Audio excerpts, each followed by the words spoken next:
Welcome to our channel. Today we how to uninstall Docker Desktop on Windows without errors, complete guide step by step clearly.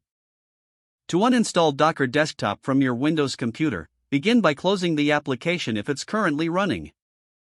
Right-click on the Docker icon in the system tray and select Quit Docker Desktop. Next, open the Start menu by clicking on the Windows icon in the bottom left corner of your screen. Type Control Panel into the search bar and hit Enter to open it. In the Control Panel window, click on Programs. Then, select Programs and Features. Scroll through the list of installed programs until you find Docker Desktop. Click on Docker Desktop to highlight it. Now, click the Uninstall button located at the top of the window.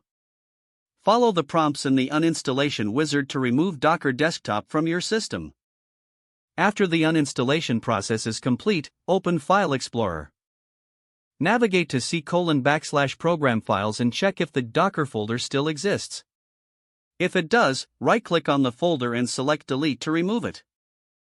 Next, open the Run dialog by pressing the Windows key and the R key simultaneously. Type in AppData and click OK to open the AppData folder. Go to the local folder and look for any Docker-related folders. Delete any Docker folders you find there. Return to the Run dialog by pressing Windows key and R again.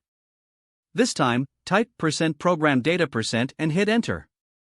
In this folder, search for and delete any Docker-related files. Now, it's also a good idea to clean up any Docker networking components. Open the command prompt by searching for CMD in the Start menu. Once it's open, type Docker Network Prune and press Enter. This command will remove any unused Docker networks.